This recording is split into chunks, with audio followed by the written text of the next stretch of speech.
आप सभी सुनने वालों को सुरेंद्र का प्रेम भरा नमस्कार। ध्यान वह विद्या है जो इंसान के जीवन में परम शांति लाती है। जो इंसान ध्यानी होता है, जो ध्यान करता है, उसके जीवन में दुख नाम की कोई चीज़ नहीं होती है। ऐसा नहीं कि ध्यानी आदमी के जीवन दुख ना होता हो, दुख होता है, लेकिन अपने दुख के लिए वो दूसरों को जिम्मेदार नहीं ठहराता है, वो स्वयं को ही जिम्मेदार ठहराता है। यह ध्यानी की पहचान होती है। और जो अज्ञानी होते हैं, अपने दुख के लिए दूसरों को दोषारोपण करते हैं कि उसने बिगाड़ दिया, उसने नुकसान कर दिया, उसका कसूर था। वह अज्ञानियों का काम है। ज्ञानी आदमी कभी चक्करों में नहीं पड़ता है। मैं पिछले 25 सालों से ध्यान कर रहा हूँ। अब मेरा मन एकाग्र हो गया है, मेरा मन शांत हो गया है। मेरे मन में हमेशा शांति बनी रहती है। मन की फालतू बकबक बंद हो चुकी है। ध्यान की वैसे तो बहुत सारी विधियां हैं, लेकिन कोई एक विधि पकड़ लें। जो विधि मैंने पकड़ी वो गिनती की थी। मैं गिनती 108 बार या 216 वैसे गिनती गिनती 1 2 3 4 5 6 सबसे आसान विधि है ये। सर जब जब ध्यान करने लगेंगे, अपने आप को एकांत में बैठो, कहीं पर बैठो, घर में बैठो, छत में बैठो या कहीं पार्क में जाकर थोड़ा समय के लिए बैठ जाओ और बैठ सिर्फ गिनती का प्रयोग करो। आप ये पाओगे कि मेरा मन शांत होने लगा, धीरे धीरे शांत होने लगता है। शुरू शुरू में विचार आते हैं, विचारों का काम आना हुआ है। तो इस समझो कि हम नदी किनारे बैठे हुए हैं और नदी बह रही है। अब मैं साक्षी बन के देख रहा हूँ, दृष्टा बन के मैं देख रहा हूँ। जब ये धीरे धीरे देखने लगोगे तो पाओगे मेरा मन शांत हो गया। सिर्फ आंख बंद करके बैठ जाए कहीं जहाँ एकांत हो, कोलाहल ना हो, हलचल ना हो, बैठ जाओ खाली। गिनती गिनोगे, शुरू शुरू में विचार आएंगे, लेकिन गिनती फिर शुरू कर दो, रिपीट कर दो। धीरे धीरे ऐसा समय आता है कि सिर्फ मन शांत हो जाता है, सारी लहरें बंद हो जाती हैं, शांति जीवन में छा जाती है। और अगर जीवन में कोई समस्या है तो बैठ कर बैठ करके आत्मचिंतन करें उसका, वो हल निकलेगा। वो परमात्मा भीतर ही बैठा हुआ है। कहते हैं कस्तूरी रहती सदा मृग में ढूंढे चारों ओर, खड़ा प्रभु तेरे भीतर तू ढूंढे किशोर। जिसको ढूंढने में उम्र भर परेशान हुआ हूँ, जब वो मिला तो बोला तू मुझे कहाँ ढूंढता है, मैं तो तू ही हूँ। तो वो भीतर ही बैठा हुआ परमात्मा हमारा। और किस रूप में है? शांत रूप में है, शांतिक रूप में। एक पुंज है ये है जो हमारा मार्गदर्शन करता है। जो इंसान आत्मनिरीक्षण करता है, आत्मज्ञानी, उसे आत्मज्ञानी बोलते हैं, आत्मज्ञानी बोलते हैं। आत्मा को ज्ञान हो जाना उसको बोलते हैं। हम लोगों के जीवन में जो घटनाएं घटी हैं वो घटना था, वो होना था। जब यह मान लेता इंसान है, दुख नहीं होता इंसान का है।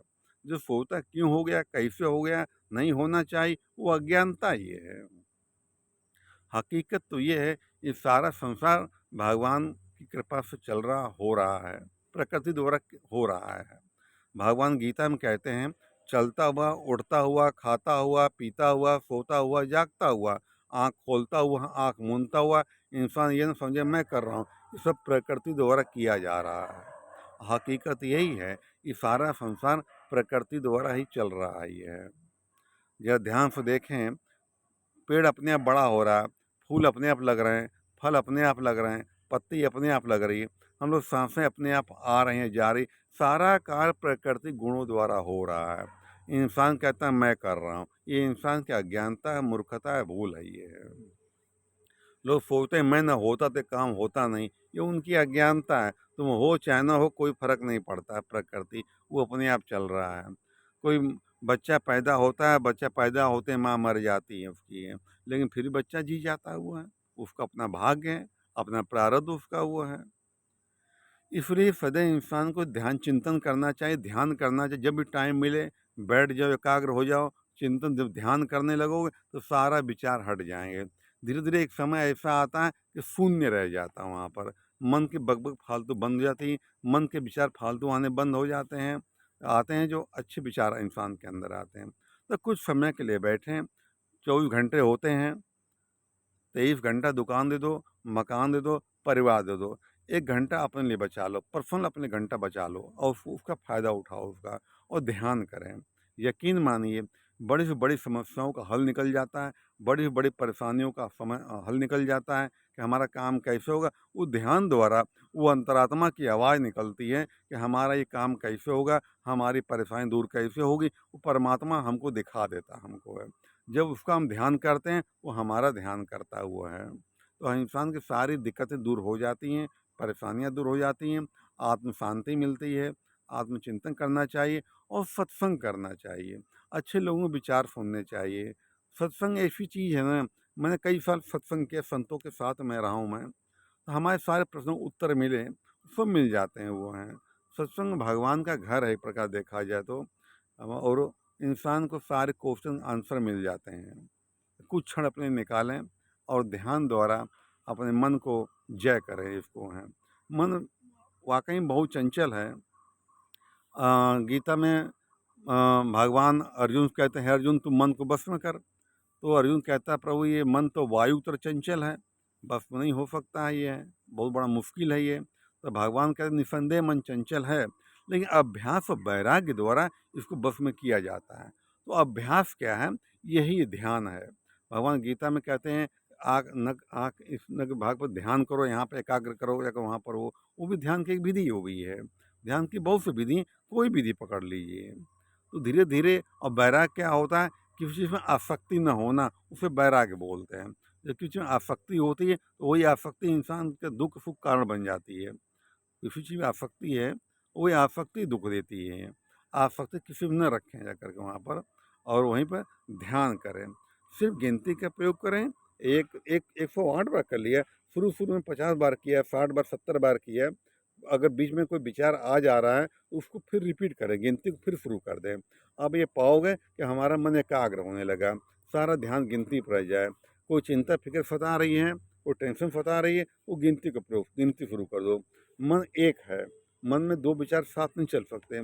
मन में एक ही विचार एक साथ एक बार चलेगा, तो या तो गिनती गिनोगे या तो कोई विचार करोगे। तो जब भी मन में फालतू विचार आए, वो गिनती का प्रयोग शुरू कर दिए, आप पाओगे वो विचार निकल गया। विचार कुछ क्षण के लिए केवल आता है, और अगर तवज्जो हम देते हैं तो वही परेशान कर डालता है। वही आदमी डिप्रेशन चला जाता है, वही आदमी पागल हो जाता है, उल्टा सीधे काम कर डालता है। निगेटिव विचार बड़े खराब होते हैं। ये नेगेटिव विचार बार बार कोई चल रहा होता है इंसान के भीतर, तो एक ऊर्जा बन जाती है। वो ऊर्जा पूरे शरीर में घूमती है, वो ऊर्जा सर में बैठी सर दर्द करता है, वही ऊर्जा माथे पर दर्द माथा करता है, वही ऊर्जा आँखों में बैठती है तो आँख की रोशनी कम कर देती है, वही ऊर्जा खून में बैठती है तो बीपी लो, शुगर हाई सब हो जाता है, सब है। वही ऊर्जा पेट में बैठती है, पेट का पाचन तंत्र गड़बड़ हो जाता है, पेट साफ नहीं होता है। तो ये नेगेटिव ऊर्जा बड़ी खराब होती है। अगर आधा गिलास पानी 1 मिनट पकड़ रहे हैं, 1 मिनट कोई फ़र्क नहीं पड़ता है। 1 घंटे पकड़ो, हाथ भारी हो जाएगा। दिन रात पकड़े रहो, हाथ पैरालाइज़ हो जाएगा। पानी उतना ही था, पकड़े-पकड़े भारी कर दिया। यदि मन में कोई विचार आया, लगे सोचें हवा खाद पानी दिया, वही विचार इंसान को डिप्रेशन में डाल देता है और बीमार कर डालता है। आज विज्ञान सिद्ध करता है कि 100 में से 90% बीमारियाँ इंसान के नेगेटिव सोच से खाली होती हैं। ये नेगेटिव विचार इंसान को बर्बाद कर डालते हैं। नेगेटिव विचारों से हमेशा दूर रहना चाहिए। विचार तो आएँगे, विचार रोक नहीं पाओगे। कौन-सा विचार मुझे ग्रहण करना है, ये मेरे ऊपर है।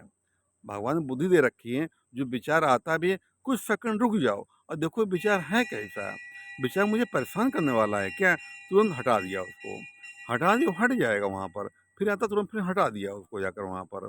जब हट जाएगा तो मन वहाँ जाएगा ही नहीं। सिर्फ गिनती का प्रयोग करें। ये करके अपने जीवन में चमत्कार देखें। मैंने इसका लाभ उठाया है और आप भी लाभ उठाएँ। धन्यवाद।